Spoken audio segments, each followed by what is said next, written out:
Agora uma pergunta direcionada ao Augustus. Augusto, você tem falado sobre o solo da Escritura, né, que a Escritura traz a revelação da salvação, e você também falou que Deus se revela de outras formas, como na natureza, mas como que a gente entende a questão daquele, sempre o índio que vive no meio da floresta, que nunca teve encontro com a Escritura, como que a gente entende essa relação? Ele tem revelação de Deus, não tem? Ele é culpado, não é culpado? Sim.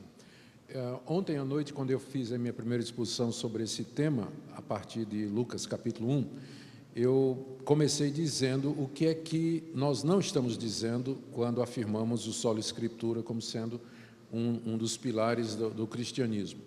E eu disse que nós não estamos dizendo que Deus não se revela de outras formas.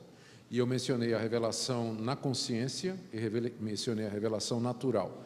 O que eu disse é que a única revelação salvífica, de fato, se encontra nas Escrituras, e que a parte do conhecimento que Deus nos deu nas Escrituras, não existe possibilidade de qualquer salvação.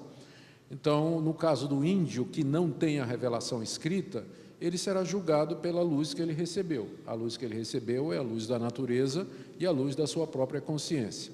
O apóstolo Paulo, lá no primeiro capítulo da carta aos Romanos, ele trata do caso dos povos aos quais não foi dada a revelação do Evangelho, e ele diz que esses povos são indesculpáveis diante de Deus, porque pela natureza eles deveriam render graças a Deus e glorificá-lo pelas obras da criação, da providência e do cuidado de Deus, dando vida e tudo mais que é necessário. Ele repete esse discurso em Atos 17, que Deus não se deixou ficar sem testemunho aos povos, dando os tempos frutíferos, dando chuvas e as estações.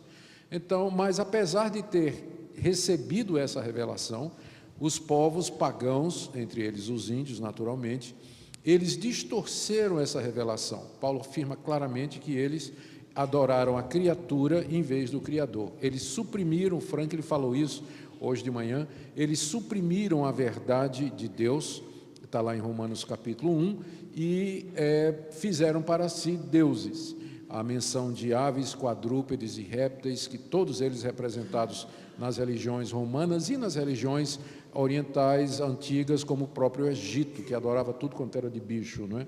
Então, a verdade é que no dia do juízo, mesmo julgados à luz que receberam da consciência e da criação, nenhum ser humano poderá se justificar diante de Deus, porque todos eles torcem a revelação que Deus deu, quer seja da natureza, da consciência ou a revelação escrita. Então, o índio está perdido, sim. Por isso que Jesus disse: ide, pregai o evangelho a toda criatura. O que seria uma crueldade se a ignorância salvasse. Você chega na tribo, está todo mundo indo para o céu, porque nunca ouviram falar de Jesus. Aí o missionário chega a falar de Jesus, metade da tribo crê, outra metade não crê. O missionário mandou metade da tribo para o inferno. Não é? Então não faz sentido missões se realmente a ignorância do evangelho salva as pessoas.